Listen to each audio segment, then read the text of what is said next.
His breath was hot against my neck as he pressed me against the garden wall, the distant sound of wedding music barely audible over my racing heartbeat. "We shouldn't be doing this," I whispered, even as my hands found their way under his jacket. He pulled back just enough to meet my eyes, his gaze dark with desire. "Then tell me to stop," he murmured. I opened my mouth, but no words came. Instead, I pulled him closer, our lips crashing together with desperate hunger. The reception was still going strong, just yards away, but all I could think about was how perfectly he fit against me, how his hands knew exactly where to touch. Honestly, if you're enjoying this wild start, do me a favor and hit that like button. Subscribe too. Trust me, you won't want to miss what happens next. I hadn't planned on anything happening that night. Sarah's wedding was supposed to be simple. Show up, smile through the ceremony, dance politely during the reception, then slip away early with a believable excuse about an early morning. But Kyle changed everything the moment he slid into the empty chair beside me. "Mind if I sit?" he'd asked, though he was already settling in, his cologne mixing with the evening air in a way that made my pulse quicken. I glanced around the reception, noting how he didn't quite fit with the other guests. Too confident, too magnetic, like he belonged somewhere more exciting than a country club in Nashville. "Are you even supposed to be here?" I asked, raising an eyebrow as I took another sip of champagne. He grinned, the kind of smile that promised trouble. "Depends on your definition of supposed to be." His fingers drummed against the white tablecloth, and I found myself watching the movement, mesmerized. "I'm Kyle, by the way. Natalie." I extended my hand, and when he took it, the contact lingered, longer than necessary. His thumb traced across my knuckles, a simple gesture that sent warmth shooting up my arm. "So, Natalie," he said, leaning closer so I could hear him over the band, "how do you know the happy couple?" "Sarah and I went to college together." "You?" His pause was telling. "Let's just say I know the groom's family, distantly." The way he said it with that slight smirk made it clear he was crashing. Something about that knowledge should have sent me running, but instead it made him more intriguing. The reception was in full swing around us, guests laughing, the bride glowing as she danced with her father, everything picture perfect. But my attention kept drifting to the man beside me, the way he watched me with undivided focus, like I was the only person in the room worth noticing. "Want to get some air?" he suggested when the music shifted to something slower. "It's getting warm in here." I knew what he was really asking. The smart thing would have been to politely decline, to stay safe in my chair and watch the festivities from a distance. Instead, I found myself nodding, my heart already racing as he stood and offered his hand. The garden behind the venue was dimly lit, string lights casting soft shadows across the manicured lawn. We walked in comfortable silence, the sounds of the reception fading to a gentle hum behind us. When we reached a secluded corner near the stone wall, he turned to face me. "This is better," he said, his voice lower now, more intimate. The space between us felt charged, electric. I was having trouble concentrating in there. "On what?" I asked, though I already knew. "On anything that wasn't you." The honesty in his voice made my breath catch. Before I could second-guess myself, I stepped closer, closing the distance between us. "Kyle." "Yeah? I don't usually do things like this." His hand came up to cut my cheek, thumb brushing across my skin. "What kind of things?" "This," I whispered, just before his lips found mine. The kiss started gentle, exploratory, but quickly deepened into something more urgent. His hands tangled in my hair, and I pressed against him, feeling the solid warmth of his body through his suit. When we broke apart, both breathing hard, his forehead rested against mine. "Natalie," he said, my name sounding different in his voice, rougher. "Are you sure about this?" Instead of answering with words, I reached for his tie, loosening it slowly, while maintaining eye contact. His breath hitched as my fingers worked the knot free, then moved to the buttons of his shirt. "Here?" he asked, glancing around the garden. The music from the reception provided perfect cover, and the shadows gave us privacy, but we were still technically outside, still taking a risk. "Here," I confirmed, my voice steadier than I felt. His control snapped. In one fluid motion, he turned me around, pressing my back against the cool stone wall. His mouth found my neck, trailing heated kisses along my throat while his hands roamed my body, mapping every curve through the silk of my dress. "You're incredible," he murmured against my skin, his breath sending shivers down my spine. I arched into him, my hands gripping his shoulders as he lifted the hem of my dress, his touch leaving fire in its wake. The feeling of his hands on my bare skin was electric. Every caress, every gentle squeeze sent waves of sensation through me. When his fingers found the edge of my undergarments, I gasped, my body responding instinctively to his touch. "Tell me what you want," he whispered, his voice rough with desire. "You," I breathed. "I want you."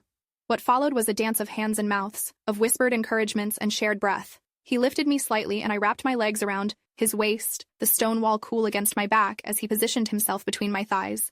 The first touch of him against me made me gasp, my fingers digging into his shoulders.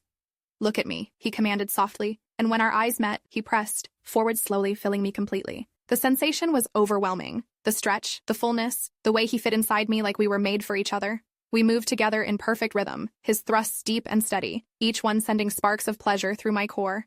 I bit my lip to keep from crying out, aware of the reception still happening nearby, but the risk only heightened the excitement. "God, you feel amazing," he groaned, his pace increasing. I could feel the tension building between us, coiling tighter with each movement.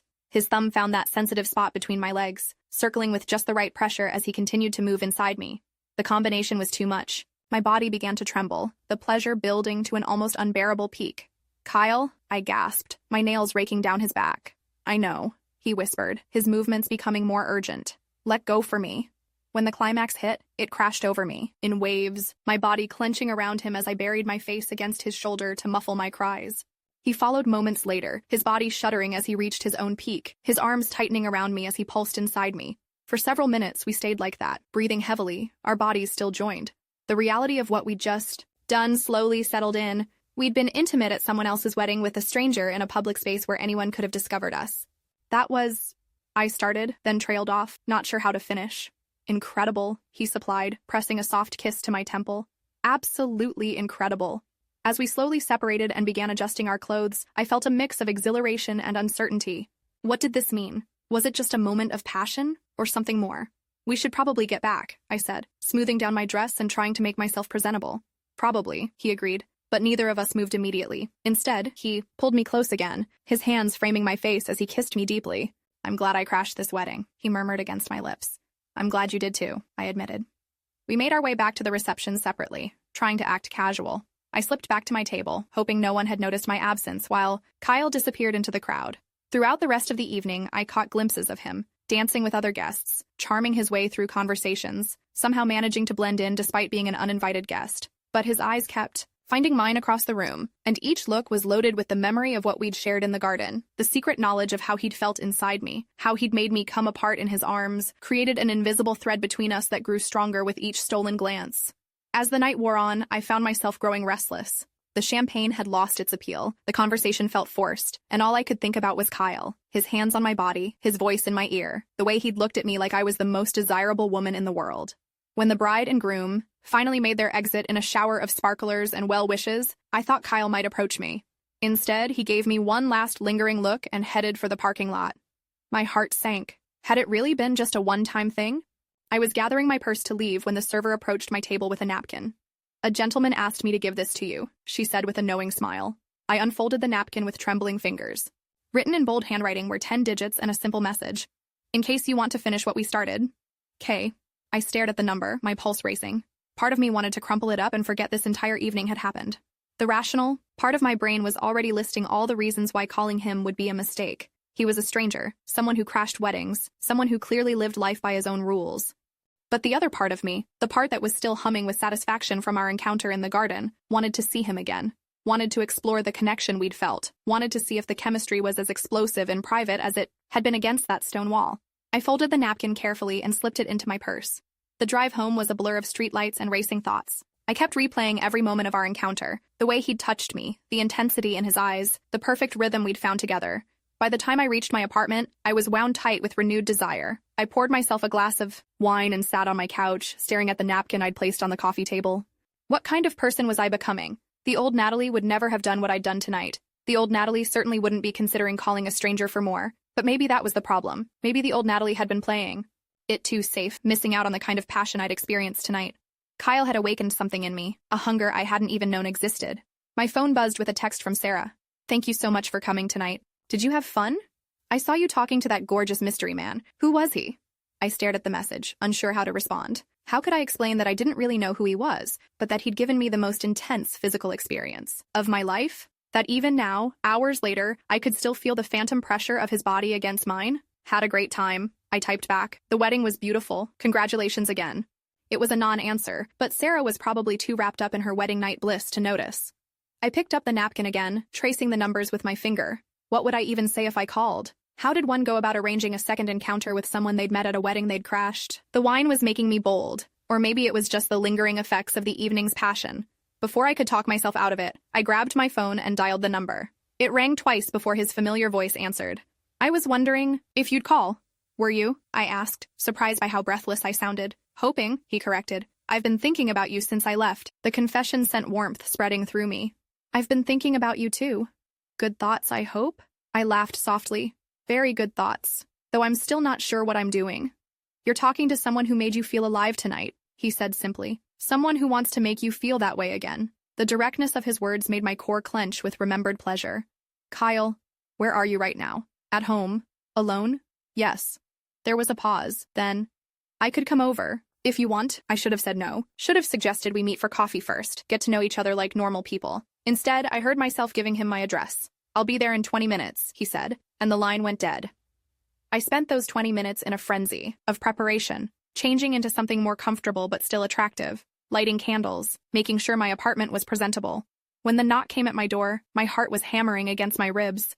He stood in my doorway looking just as devastatingly handsome as he had at the wedding, though he'd traded his suit for jeans and a dark button-down shirt. The casual look somehow made him even more appealing. Hi, I said, suddenly shy. Hi yourself. He stepped inside, closing the door behind him. Nice place. Thanks. We stood there for a moment, the air thick with anticipation. Do you want something to drink? Later, he said, moving closer. Right now, I just want to finish that conversation we were having in the garden. His hands came up to frame my face, thumbs brushing across my cheekbones. I haven't been able to stop thinking about how you felt, he murmured, how you sounded when you came apart in my arms. The words sent liquid heat pooling between my thighs. Kyle, this time, when he kissed me, there was no urgency, no fear of being discovered. He took his time, exploring my mouth with languid strokes of his tongue, his hands roaming my body with patient thoroughness. When we finally broke apart, we were both breathing hard. Bedroom? He asked. I took his hand and led him down the hall, acutely aware of his presence behind me, of the anticipation building with each step. In my room, he turned me to face him, his hands going to the hem of my shirt. May I? He asked, and I nodded. He undressed me slowly, reverently, pressing kisses to each inch of skin as he revealed it. When I stood before him in just my undergarments, he stepped back to look at me, his gaze so heated it was almost a physical touch. Beautiful, he breathed. Absolutely beautiful. I reached for his shirt, returning the favor, mapping the contours of his chest with my hands and mouth. He was perfectly built, not overly muscled, but lean and strong, with just the right amount of chest hair and skin that tasted faintly of salt and cologne. When we were both bare, he laid me back on the bed, positioning himself above me. I want to worship every inch of you, he said, his voice rough with desire. And he did. He kissed and licked and sucked his way down my body, paying special attention to my neck, the sensitive spots behind my ears, the swell of my form. When he reached the junction of my thighs, he looked up at me with dark eyes. Tell me what you like, he commanded softly. I was too lost in sensation to be embarrassed. Everything, I gasped. I like everything you're doing, he smiled against my skin, then lowered his head. The first touch of his tongue made me arch off the bed, my hands fisting in the sheets. He worked me with patient skill, alternating between broad strokes and focused attention on that bundle of nerves that had me seeing stars. When I was on the edge, trembling and desperate, he pulled back. Not yet, he said, moving up my body. I want to be inside you when you come. He entered me slowly, letting me adjust to his size, then began to move with long, steady strokes that had me gasping his name. The angle was perfect, hitting spots that made my toes curl and my back arch. That's it, he encouraged, his voice strained with his own pleasure. Let me feel you. I wrapped my legs around his waist, pulling him deeper, and we found that perfect rhythm again. Each thrust sent shockwaves through my core, building the tension higher and higher until I thought I might shatter from the intensity. I'm close, I warned him, my nails digging into his back. Come for me, he commanded, his thrusts becoming more urgent. I want to feel you clench around me. His words pushed me over the edge. I cried out as the climax tore through me, my body convulsing, around him as wave after wave of pleasure crashed over me. He followed with a groan, his body shuddering as he found his own release deep inside me. We collapsed together, breathing hard, our bodies slick with sweat. For long minutes, neither of us spoke, just basked in the afterglow of incredible shared pleasure. That was even better than the garden, I finally whispered. He chuckled, pressing a kiss to my temple. Good thing, considering we had more time and privacy. I traced patterns on his chest, marveling at how comfortable I felt with this man I barely knew. Kyle? What do you do? For work, I mean. It seemed silly to ask now, after we'd been so intimate, but I realized I knew almost nothing about him beyond his name and his ability to make my body sing. I'm a photographer, he said. Freelance, mostly. Travel a lot for assignments. That explained the confidence, the way he seemed, comfortable anywhere. Is that why you were at the wedding, taking pictures? He was quiet for a moment. Something like that. There was more to the story I could tell, but I didn't push. Some mysteries were worth preserving, at least for now. What about you? He asked. Marketing coordinator for a nonprofit downtown, not nearly as exciting as traveling photographer. I bet you're amazing at it, he said, and something in his tone made me believe he meant it. We talked quietly for a while longer, sharing small details about ourselves, but always coming back to the physical connection between us. His hands never stopped moving on my skin, and I found myself responding again, desire building despite how thoroughly he'd satisfied me. Again? He asked, noticing my quickening breath. Please, I whispered. This time was slower, more tender, but no less intense. He worshipped my body with hands and mouth and gentle movements that had me floating on waves of pleasure. When we finally found release together, it was with soft cries and whispered endearments, holding each other close as we rode out the storm. Afterward, as we lay tangled in my sheets, I wondered what would happen next. Would this be another one-night encounter, or the beginning of something more? Part of me was afraid to hope for more, afraid to jinx whatever this was by wanting too much too soon.